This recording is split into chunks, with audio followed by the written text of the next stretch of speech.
Hello dear students, कैसे हैं आप सब। तो आई होप आपकी प्रिपरेशन बहुत अच्छी चल रही होगी।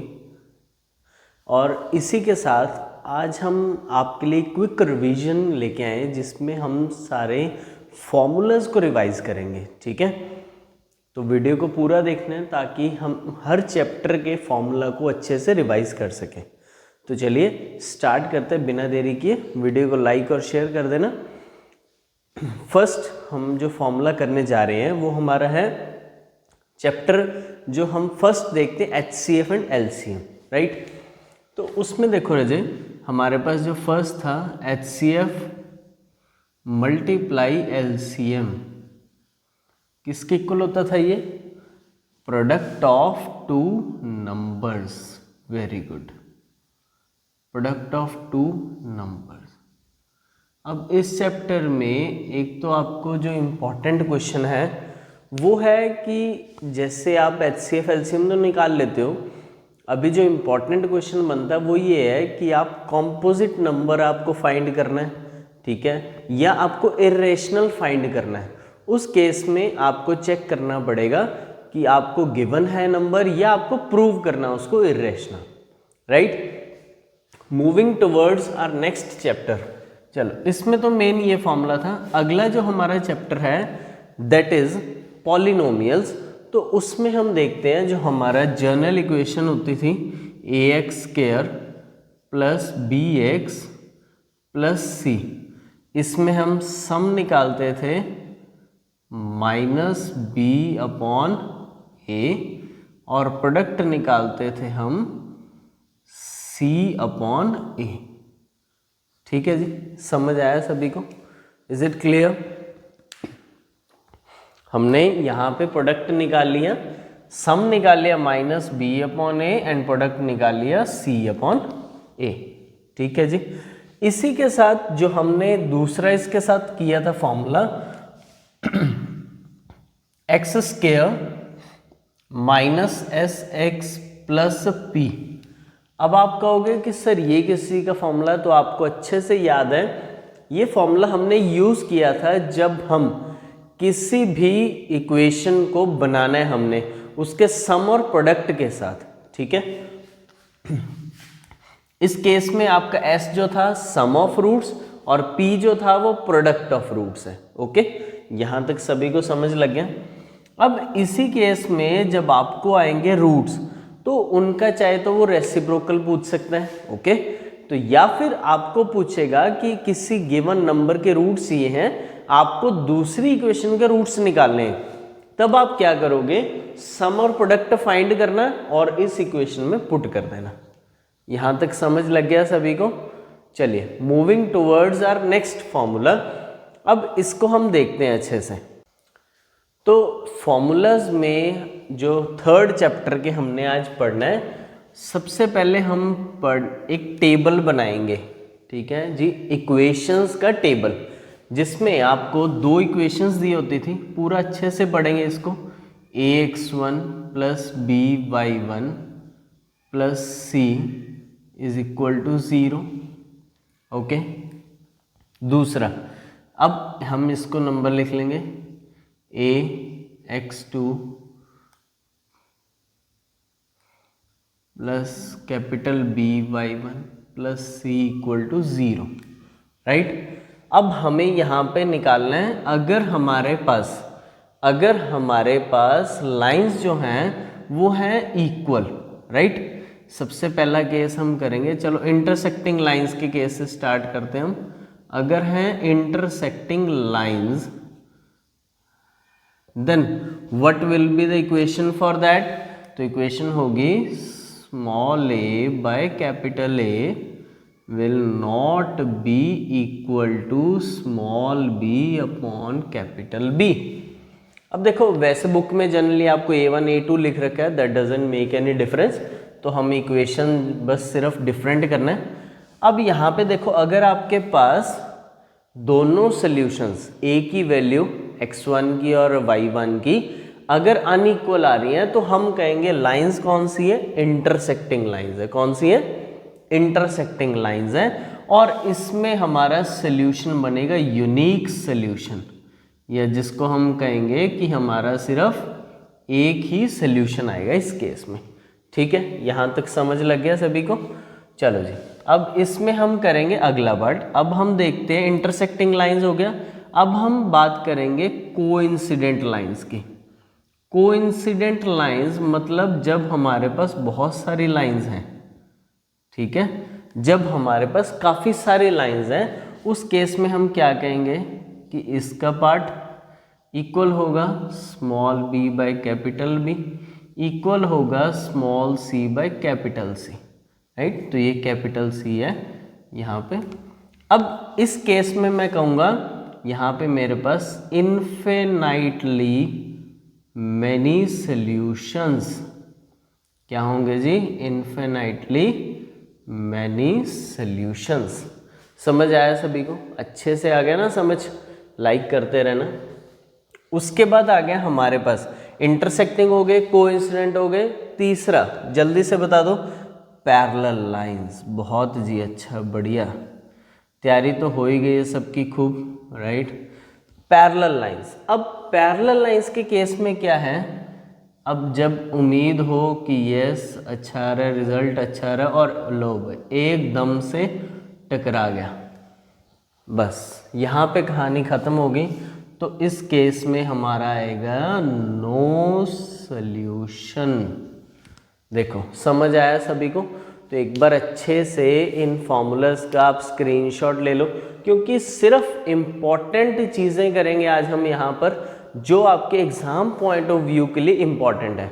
फिर लास्ट में हम कुछ एक दो क्वेश्चंस ट्राई करेंगे जो पेपर पॉइंट ऑफ व्यू के लिए काफ़ी इम्पॉर्टेंट है। अभी यहाँ तक देखो आपको फॉर्मूला समझ आ गए सारे?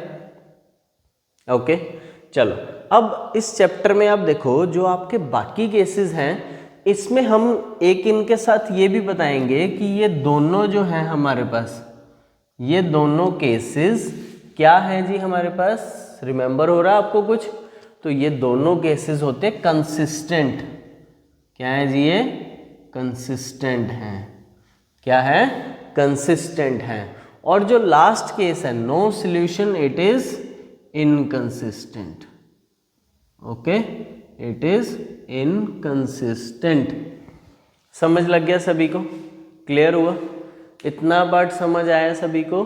चलिए जी, तो एक बार थोड़ा सा क्विक रिकैप करेंगे जल्दी से। अगर हमारे पास दो लाइंस में अगर उनकी x और y की कोऑर्डिनेट्स इक्वल आ रहे हैं, नॉन इक्वल आ रहे हैं, तो हम कहेंगे लाइंस कौन सी हमारे पास जी? इंटरसेक्टिंग लाइंस हैं और यूनिक सोल्यूशन रहेगा और ये कंसिस्टेंट होंगे। अगर हमारे पास लाइंस तीनों की सोल्यूशंस इक्वल आ रहे हैं, तीनों के कोऑर्डिनेट्स इक्वल आ रहे हैं, तब हम कहेंगे इन्फिनिटली मेनी सोल्यूशंस हैं। और थर्ड केस में अगर पैरेलल लाइन मींस उसमें लास्ट वाला केस, कांस्टेंट वाला केस अनइक्वल आ रहा है, तब हम कहेंगे लाइंस पैरेलल है and it has no solution. Is it okay? चलो जी, तो नेक्स्ट हम अब हमारा जो चैप्टर है, चैप्टर 4, उसके कुछ इंपॉर्टेंट फॉर्मूलाज को डिस्कस करते हैं। हम चैप्टर वाइज सारे ये फॉर्मूलाज को कर रहे हैं। अच्छे से आपको देखते रहना है, नोट करते रहना है। जहाँ पे आपको कोई प्रॉब्लम आए आप कमेंट करके पूछ सकते हो। चलो जी, तो नेक्स्ट हम जो कर रहे आ रहे हैं चैप्टर 4 के, इसको नोट कर लेते हैं, राइट। चैप्टर 4 के हमारे फॉर्मूलाज में हम सबसे पहले देखेंगे, हमें फाइंड करना होता है discriminant b² minus 4ac by 2a।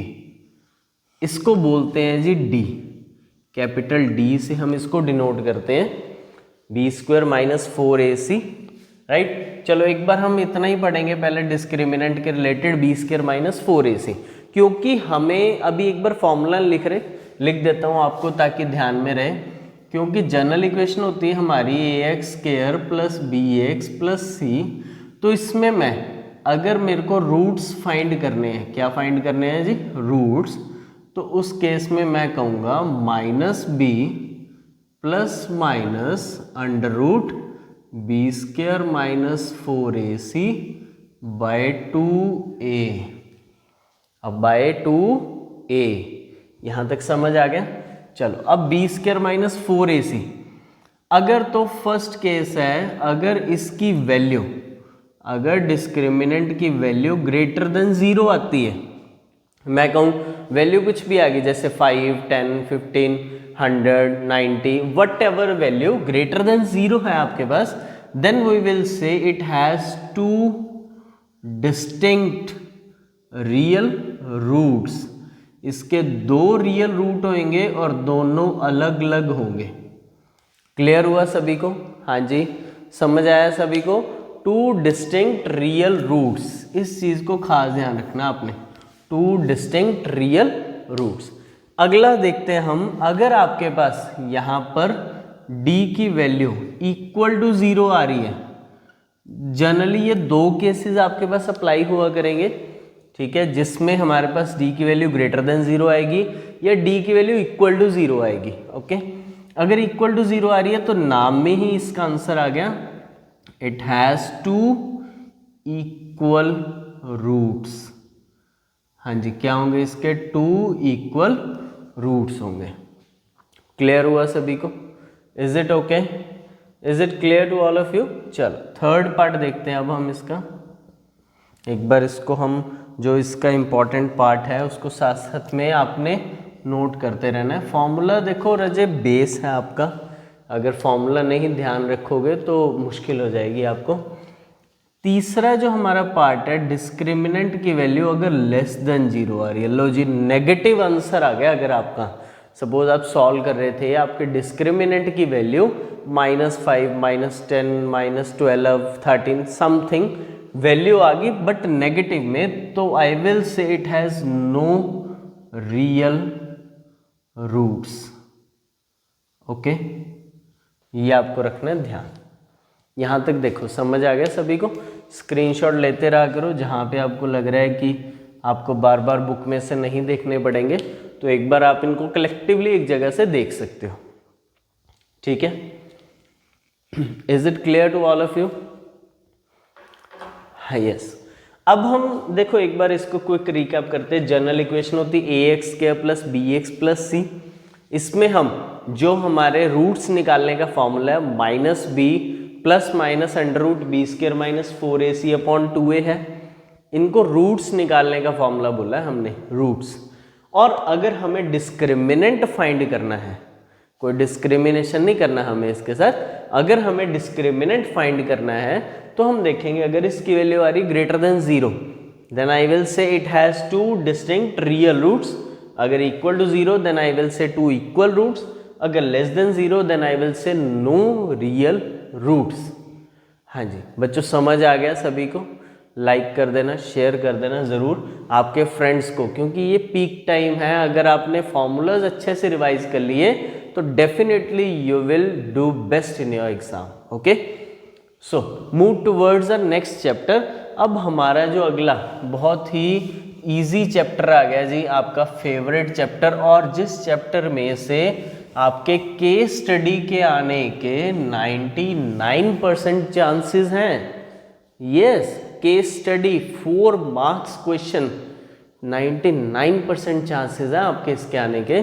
तो ये वाला चैप्टर है हमारा चैप्टर 5 अरिथमेटिक प्रोग्रेशंस। ठीक है, बेसिक से चैप्टर है बिल्कुल ही। अब आप देखो, आपने इसको अच्छे से पढ़ा है, बट एक बार हम इसके फॉर्मूले गो थ्रू कर लेते हैं क्योंकि आपको भी इजी लगेगा फिर। चलो जी, फर्स्ट फॉर्मूला अब हम देखते हैं। पहले एक बार हम पढ़ते हैं, कोई भी हमारे पास, मैंने बात करूंगा मैं कॉन्जिक्यूटिव नंबर्स की। देखो कॉन्जिक्यूटिव नंबर्स अगर आपको बात करनी है 3 नंबर्स की या 5 की, उसके लिए हम लेते हैं एक अलग सीरीज। अगर आपको 2 या 4 कॉन्जिक्यूटिव नंबर लेने, उसके लिए हम एक अलग सीरीज बनाएंगे। इस बात को आपने ध्यान रखना है, क्योंकि जो कॉन्जिक्यूटिव नंबर्स होते हैं वो जनरली ऐसा नहीं एक साथ के एक बिल्कुल साथ वाला, हम एक गैप लेके भी ले सकते हैं, but consecutive means they have equal gap in between them. Okay, चलो अब ये देखो, मैंने यहाँ पे लिया a - d, a and a plus d. So these are the 3 consecutive numbers which are in AP. Okay. अगर आपको फाइंड करना है इनका कॉमन डिफरेंस, या सॉरी फर्स्ट टर्म पहले फाइंड करेंगे इसमें से, तो तीनों का सम करके इक्वल टू जो टर्म आपको दी होगी उसके इक्वल रख दो, आपके पास a की वैल्यू आ जाएगी पहले। चलो जी, अब हम जो बात कर रहे हैं फर्स्ट हमारा जो फॉर्मूला है वो है ए एन का। हाँ जी, a n is equal to a plus n minus one into d. Suppose मेरे पास टर्म है, जैसे मैं ए पी लिख रहा हूँ कुछ 1 3 5 7 9 एंड सो ऑन, राइट। तो ये मेरे पास यहाँ पर जो ए पी आई है जनरली 2 2 का गैप है इसमें। अब आपको तो क्लियर है सभी को, क्योंकि आपने तो अच्छे से पढ़ रखा है 1 3 5 7 9 एंड सो ऑन। अब ये नंबर्स कॉन्टिन्यूसली चल रहे हैं हमारे पास। इस केस में जो लास्ट टर्म होगी, जो लास्ट टर्म होगी उसको मैं कहा करूँगा ए एन, या इसको इस तरह से भी लिख सकते हैं a plus n minus one into d. देखो समझ लग गया सभी को, बहुत अच्छे से पढ़ लो इसको रजे बेटा, फॉर्मूलाज आपके सबसे इम्पॉर्टेंट हैं। अब एक चीज़ यहाँ पे नोट करने वाली है, अगर आपको क्वेश्चन आ जाता है find 10th term from the last term of the series, कहता है सीरीज की लास्ट से 10th टर्म बतानी है आपको, बट सीरीज आपको स्टार्टिंग से दी हुई है और लास्ट टर्म बताई हुई है। अब आप ऐसे थोड़ी है कोई वापस से उसके 10 नंबर्स लिखने बैठ जाओगे, इतना टाइम तो है नहीं हमारे पास पेपर में। हम क्या करेंगे उस केस में लास्ट टर्म को ए मान लेंगे, ठीक है। जैसे सपोज मैंने यहाँ पे लिख दिया, अभी यहाँ पे देखना, अब मैंने लास्ट में लिखा है, हम सपोज कर लेते 33, राइट। मैंने ऐसे लिख दिया कोई नंबर। अब आपको क्या करना है, इससे पहले तो आपको क्लियर है 31 आएगा, एक दो नंबर तो आप आसानी से बता सकते हो। अब आपको क्या करना है, उधर से स्टार्ट करना है। ए की वैल्यू 33 लेनी है अब आपने, और डी की वैल्यू लोगे -2। Is it clear? और ए एन या जो लास्ट टर्म में लिखूं उसकी वैल्यू लोगे 1 आप, तब आप इजीली फाइंड कर सकते हो 10th टर्म या what ever number of terms from the last. Okay, इस चीज को थोड़ा ध्यान में रखना। ये हमारा फॉर्मूला हो गया ए एन का, जिसमें हम बेसिकली नंबर ऑफ टर्म्स या पर्टिकुलर टर्म को फाइंड करेंगे। अगर मैं कहूं जैसे 5th टर्म क्या है, तो मैं ए एन निकाल रहा हूं। अगर मेरे को पूछे कितनी टर्म्स हैं, तो मैं एन की वैल्यू निकालूंगा यहाँ पे। ठीक है जी, अच्छे से समझ लो, अच्छे से बिल्कुल। अगला जो हमारा है दूसरा फॉर्मूला है जी सम का। Yes, sum of the n number of terms अगर आपको फाइंड करना है, तो मैं इसमें लिखूंगा n/2 2a plus n-1 into D. ये आपके पास आ गया n टर्म्स को फाइंड करने का फॉर्मूला। इसी फॉर्मूला में हम इसको कुछ इस तरह से भी लिख सकते हैं, n/2 a प्लस an। तो ये आप मत पूछना कैसे, जो पूछेगा उसको आता नहीं होगा। इसमें हमने क्योंकि रजे देखो 2a को ब्रेक करके मैंने a प्लस a लिख लिया। अब एक पूरी टर्म इससे रिजेंबल कर रही है, तो इसकी वैल्यू an लिख दी है हमने। ठीक है, और अगर आपको थोड़ा और इलेबोरेट करना, आपको सर लास्ट टर्म आ गई तो क्या फॉर्मूला लगाएंगे, तो आप ये लगा देना। ओके, तो आप ये फॉर्मूला लगा देना, बस फॉर्मूला लगाओगे आपका आंसर आपके सामने। जनरली इस चैप्टर में से जो केस स्टडी बनती है आपको रजे, बहुत इंपॉर्टेंट है, अच्छे से समझना इसको। जो केस स्टडी आपको बनती है उसके जो क्वेश्चंस हैं उनमें ये सभी फॉर्मूलाज यूज होते हैं तकरीबन, क्योंकि या तो इंस्टॉलमेंट्स का केस आता है केस स्टडी के अंदर ज़्यादातर, किसी पर्सन ने कुछ खरीदा और उसका हर मंथ इतनी इंस्टॉलमेंट है, इतना उसका रेट ऑफ इंटरेस्ट बन रहा है, लाइक दिस। या सैलरी हाइक का क्वेश्चन आता है, भी उसके सैलरी हाइक कितना है, या इस तरह से। या सम ऑफ प्राइजेस को डिस्ट्रीब्यूट करना आपने, भी एक टोटल सम ऑफ मनी है आपके पास, उसको आपने 10% में 12 में डिस्ट्रीब्यूट करना है, तो कितनी कितनी अमाउंट मिलेगी। अब इन क्वेश्चंस में आपको ये सभी फॉर्मूलाज बिल्कुल अच्छे से लगाने हैं। ठीक है, यहाँ तक समझ आ गया जी सभी को? देखो एक बार नोट डाउन कर लो, स्क्रीनशॉट लेते रहो, साथ साथ अच्छे से अपने फॉर्मूलाज को लिख लो पूरा, क्योंकि आपको लास्ट मोमेंट पे यही काम आने वाले हैं।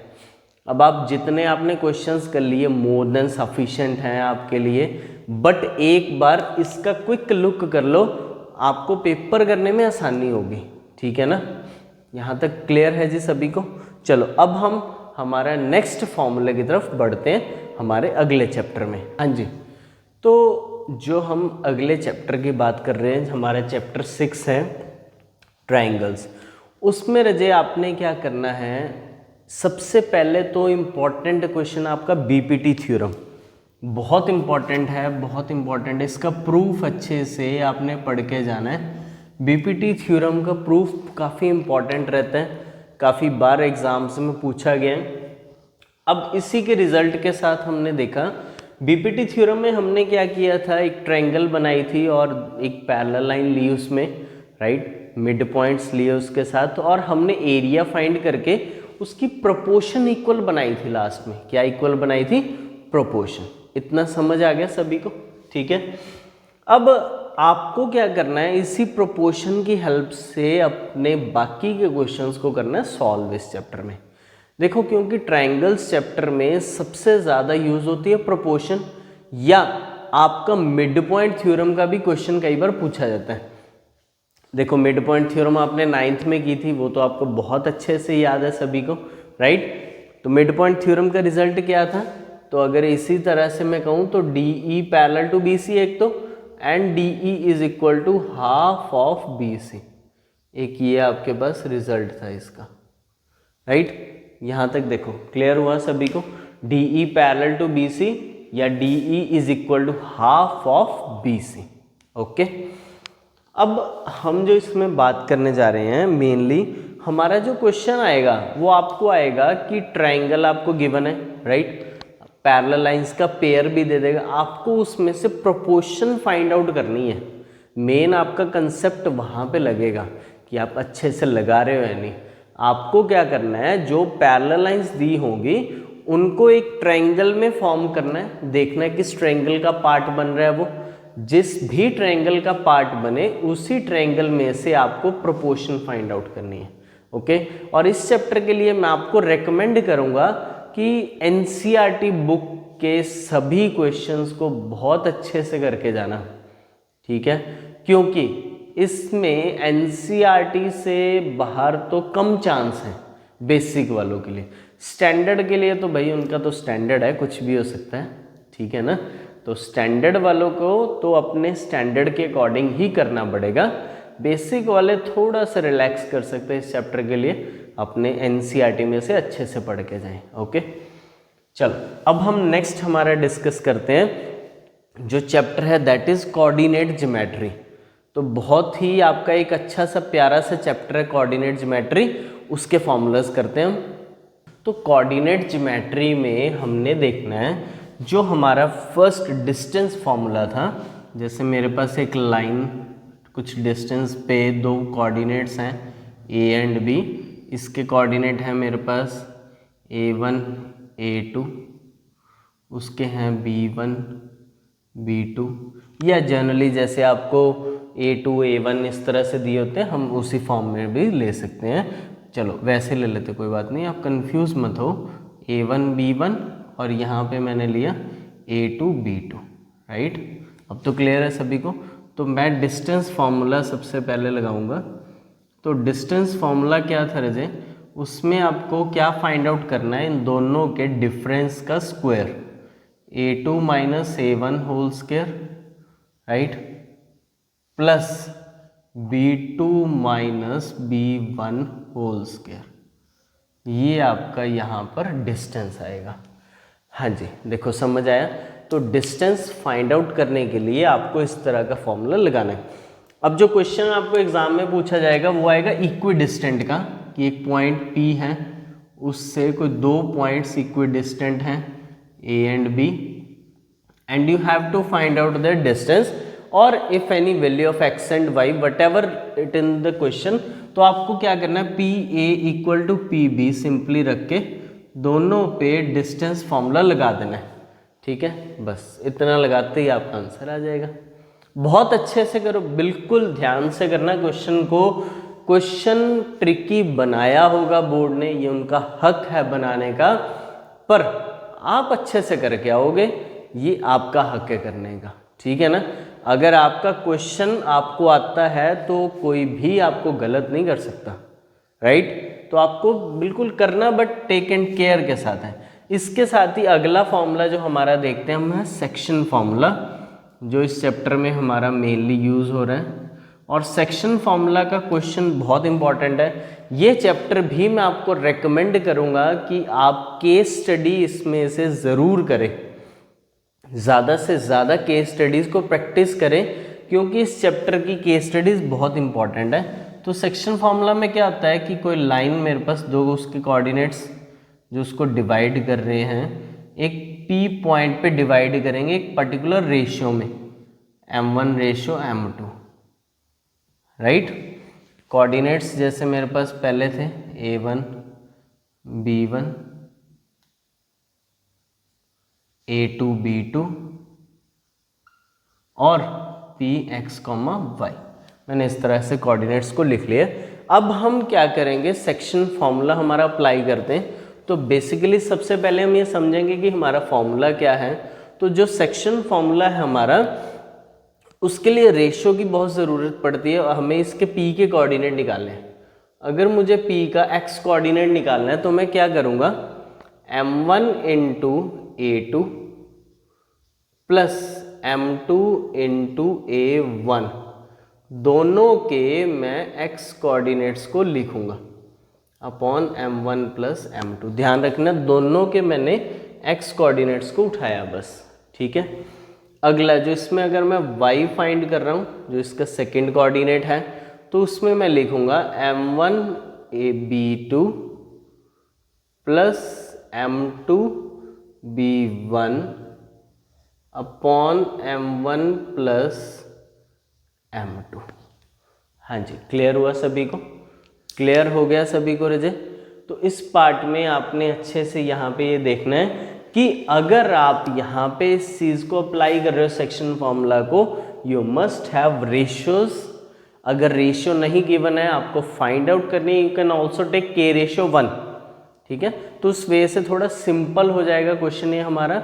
बट इस चैप्टर में से आपको मैं अगेन रिपीट कर रहा हूँ, केस स्टडी आने के बहुत चांसेस हैं, 90% चांसेस हैं। इसको प्लीज़ अच्छे से पढ़ के जाना चैप्टर को, ठीक है, क्योंकि इसके फॉर्मूलाज देखने में तो इजी हैं बट अप्लाई करने में थोड़े से डिफिकल्ट लगते हैं हमें, ओके, थोड़े से, ज़्यादा नहीं बोल रहा।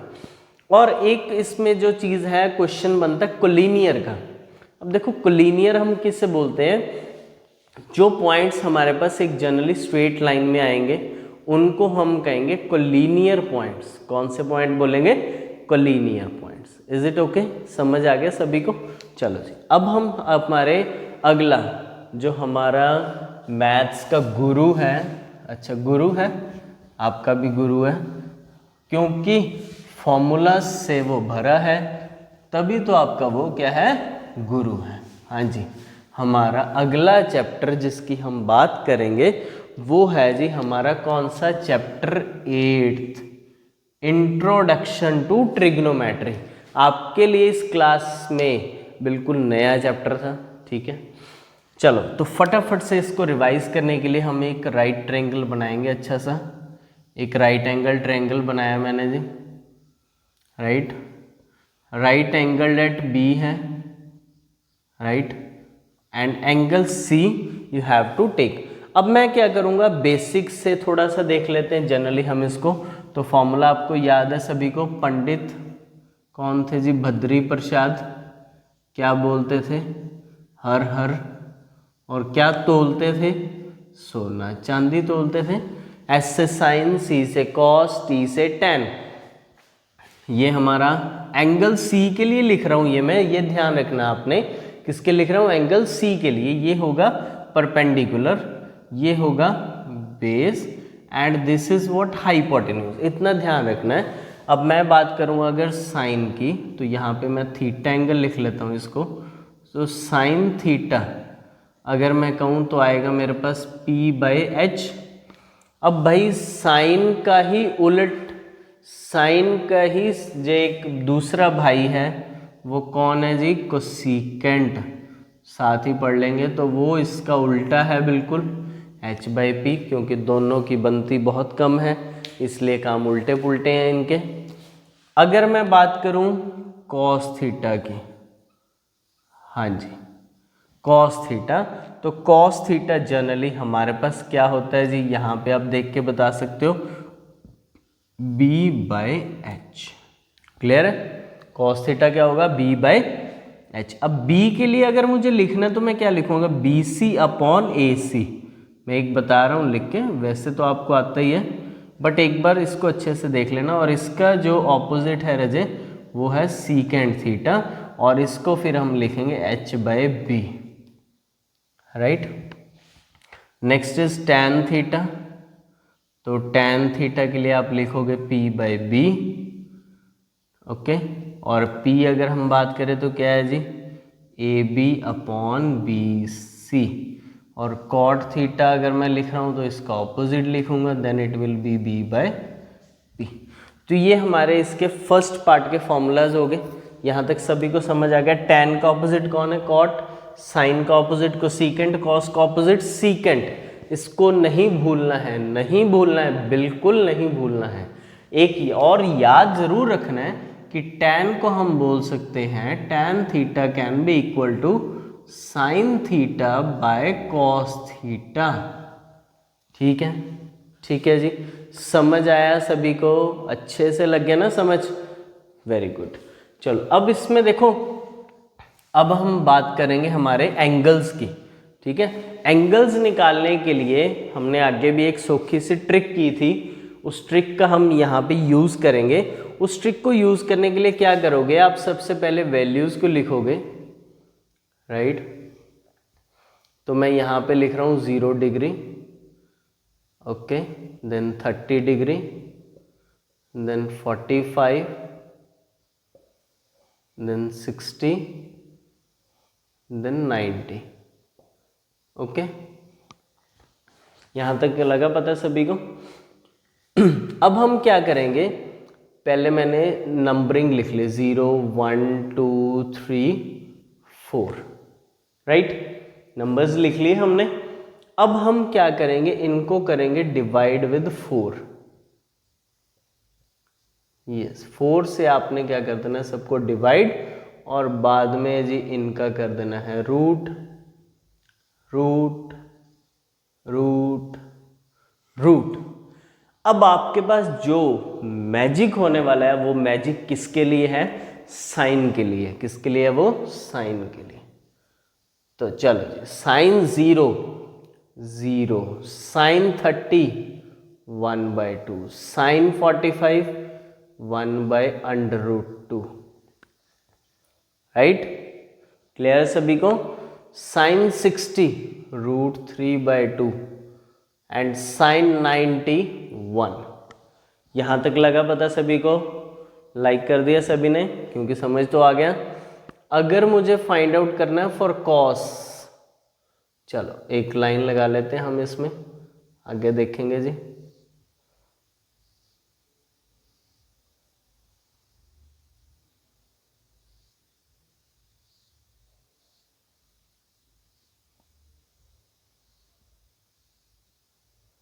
चलो अब मैं बात कर रहा हूँ कॉस के लिए, तो ध्यान से देखना है कॉस के लिए सभी ने। कॉस के लिए जो लास्ट टर्म है उसको आपने लिख देना आगे फर्स्ट में 1 √3/2। बस टर्म्स को आगे लाते जाओ, 1/√2 1/2 0 0 0। अब आ गया 10, कर दो डिवाइड, तो 0 1/√3 1√3 नॉट डिफाइंड। हाँ जी, तो आप कहोगे सर ये नॉट डिफाइंड क्या है? देखो, अगर आप 1 को 0 से डिवाइड कर रहे हो तो वो नॉट डिफाइंड का केस आएगा। समझ लग गया सभी को? I hope it is very clear to you all. समझ आ गया ना? चलो, तो इसी के साथ ये वाला पार्ट हमारा पूरा हुआ। अब हम देखते हैं इसके जो हमारे पास स्क्वायर वाली आइडेंटिटीज थी। राइट, चलो जी फिर करते हैं उनको शुरू। बस आज ट्रिग्नोमेट्री का ये पार्ट हमें करना है ख़त्म। Sine square theta plus cos square theta is equal to 1। सबका मालिक एक।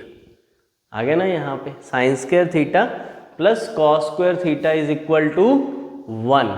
दूसरा, अब हम बात करेंगे secant square theta is equal to 1 plus tan square theta. हाँ जी, ये फॉर्मूला है आपका, सीकेंट और टैन के रिलेशन को बताएगा। इसको ध्यान रखना है, किसके रिलेशन को बता रही है, सीकेंट और टैन के। अगर मैं यहीं पे बात करूं, इसका और एक फ्रेंड है जो इसके जैसा है, तो वो आएगा cosecant is equal to 1 plus cot square theta. तो ये किसको रिप्रेजेंट कर रहा है, 1 प्लस कॉट स्क्वायर थीटा को। यहां तक देखो समझ आ गया बच्चों सभी को, क्लियर है? Is it very clear to all of you? Okay, तो ये हमारे आज हमने किए हैं चैप्टर 8 के पूरे कंप्लीट फॉर्मूलाज हमने कर लिए सारे। अब इसके बाद अगली वीडियो में फिर हम करेंगे जो हमारे पेंडिंग चैप्टर्स हैं 9, 10th, 11, 12th, उन सभी के प्रोबेबिलिटी तक सारे कंप्लीट फॉर्मूलेस को मैं आपके सामने यहाँ पे लाऊंगा।